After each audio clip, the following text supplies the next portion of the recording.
दोस्तों, एक दिन बुद्ध श्रावस्ती के ही एक गांव में भिक्षाटन के लिए पहुंचते हैं। जब बुद्ध गांव में प्रवेश करते हैं तो देखते हैं कि पूरे गांव में सन्नाटा छाया हुआ है।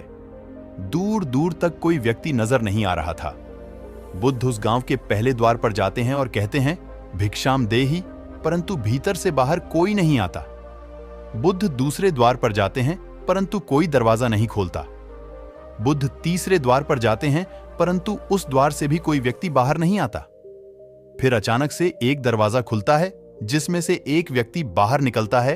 वो जल्दी से बुद्ध का हाथ पकड़ता और उन्हें अपने घर में ले जाता है और कहता है, क्षमा करें बुद्ध, परंतु इस समय आप बाहर नहीं जा सकते। उंगली माल को श्रावस्ती की सीमा पर देखा गया है। सभी गांव वाले डर के मारे अपने अपने घरों की खिड़कियां, दरवाजे बंद करके बैठे हुए हैं।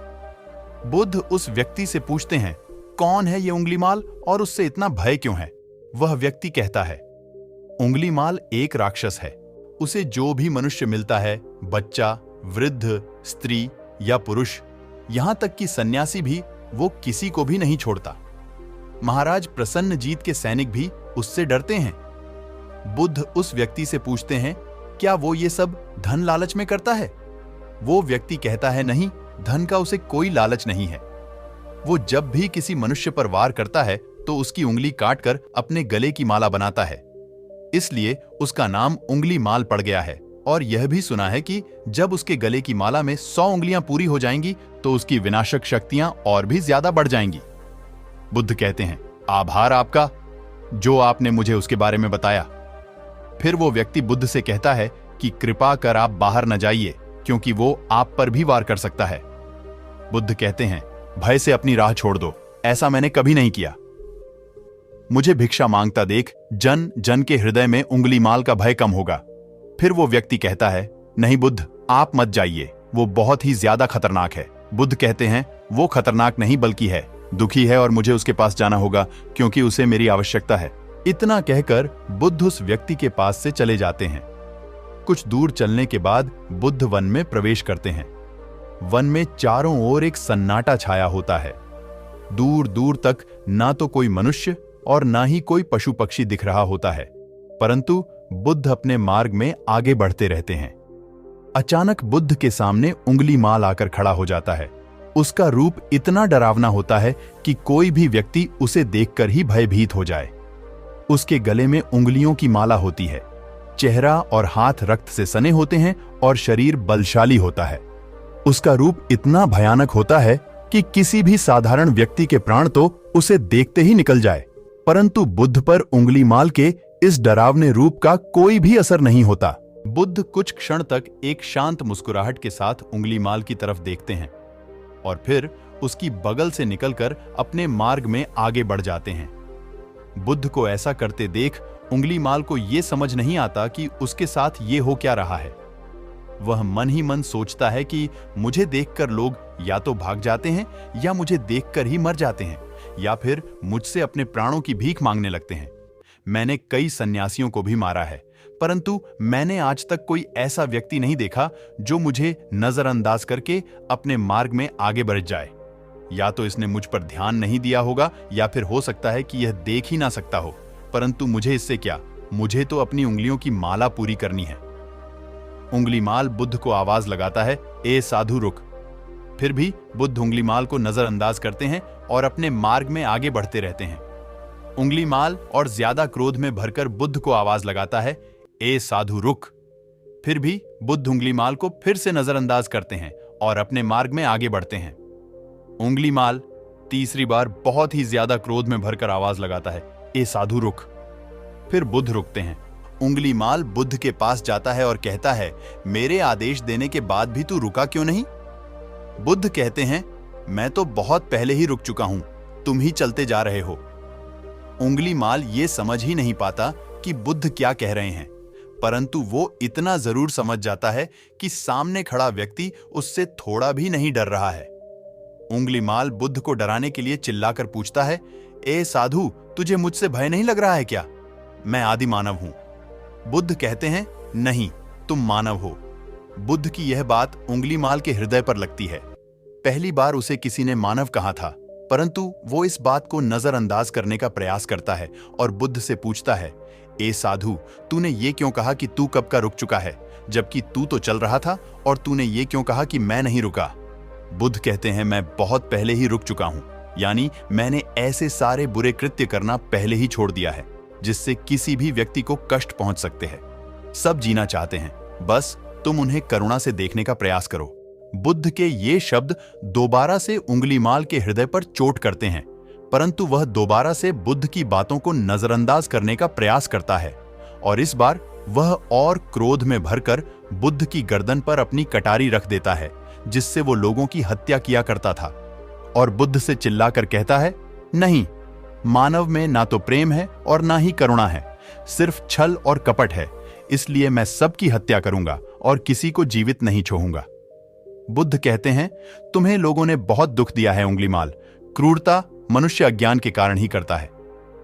ईर्ष्या, द्वेष, मोह, माया, ये सभी अज्ञान की ही संतानें हैं, परंतु वो व्यक्ति ही है जिसमें दया, करुणा, सद्भाव और समझ का उदय भी होता है। उंगलीमाल, यदि इस जीवन में क्रूर और निष्ठुर लोग हैं तो दयावान भी हैं। बस तुम्हें अपनी आंखों से इस अंधेपन की इस पट्टी को हटाना होगा जो तुम्हें केवल बुराई ही दिखा रही है।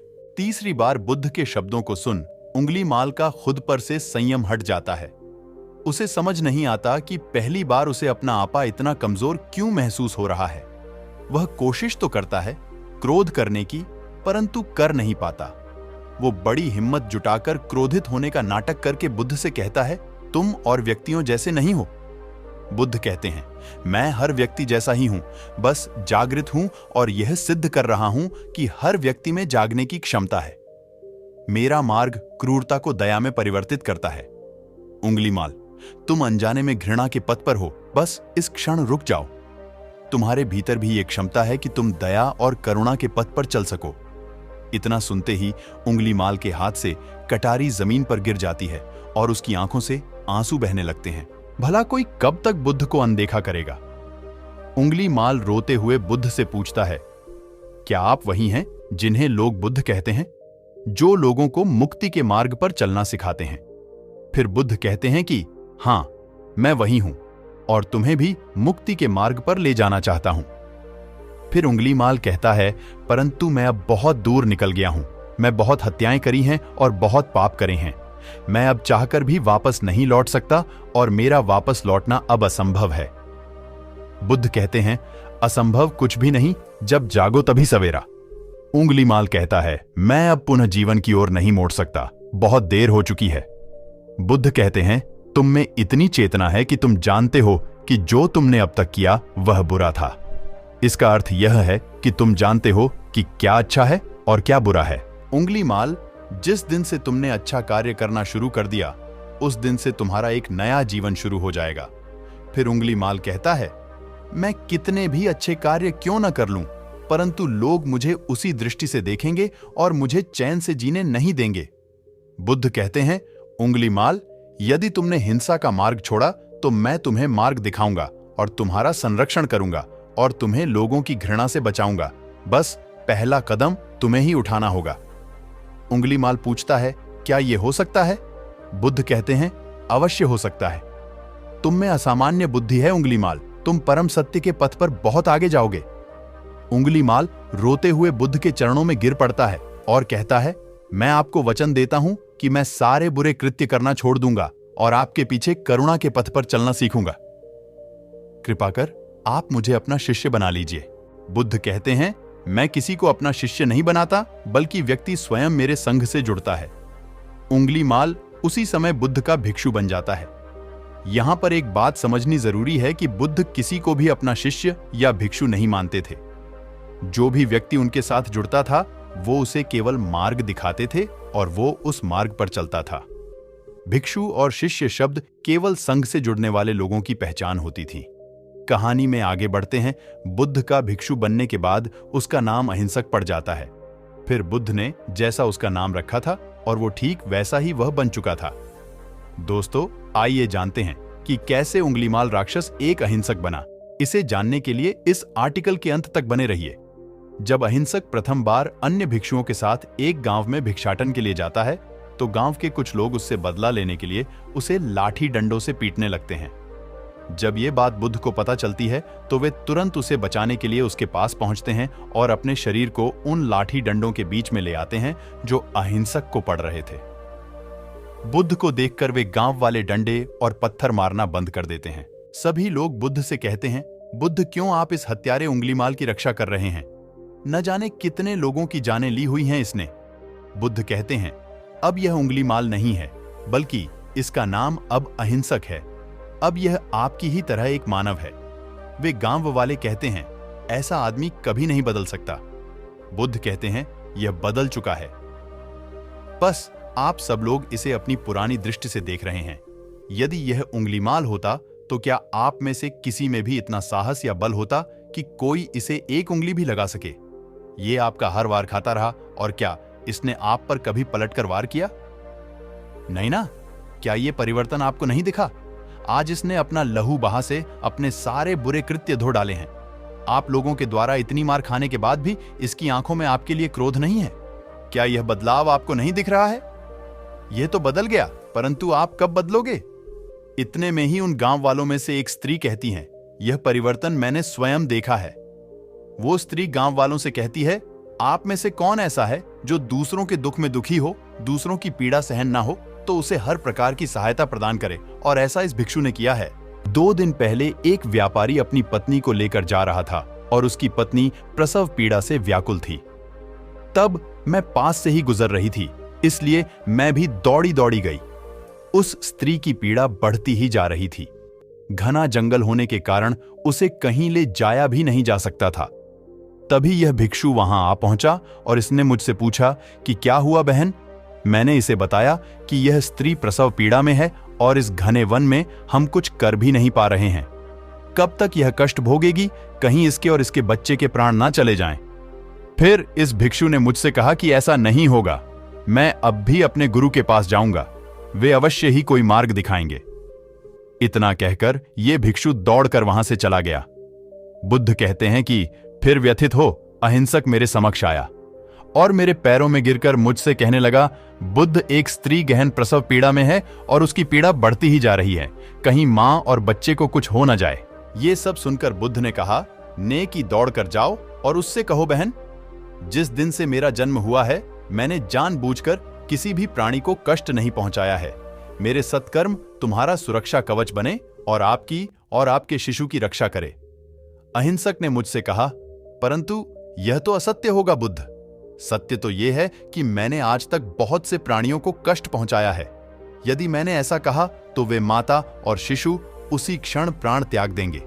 फिर बुद्ध ने कहा, तो तुरंत जाओ और उस स्त्री से कहो, बहन, जिस दिन से मेरा एक नया जन्म हुआ है मैंने सभी बुरे कृत्यों को त्यागा है और उस दिन से मैंने किसी भी प्राणी को कष्ट नहीं पहुंचाया है, और मेरे सत्कर्म आपका सुरक्षा कवच बने और आपकी और आपके शिशु की रक्षा करे।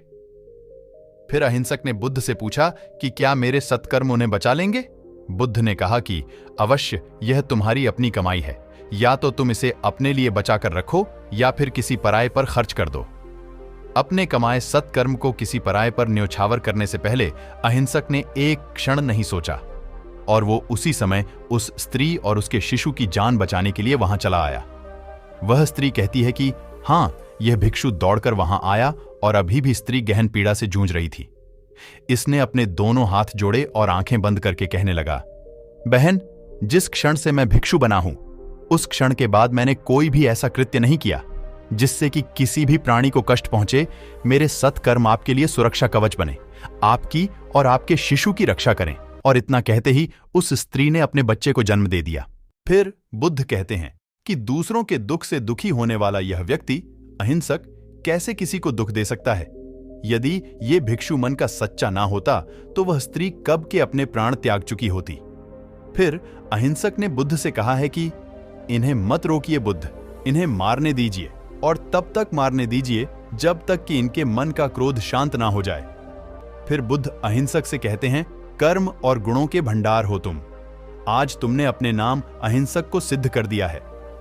बुद्ध और उस स्त्री की बात सुन वे सभी गांव वाले कहते हैं, आप सही कह रहे हैं बुद्ध, अहिंसक बदल चुका है और हमसे ही देखने में भूल हो गई थी। दोस्तों, इस वीडियो में। बस इतना ही, मिलते हैं अगले वीडियो में। अपना और अपना परिवार का ख्याल रखिएगा। धन्यवाद।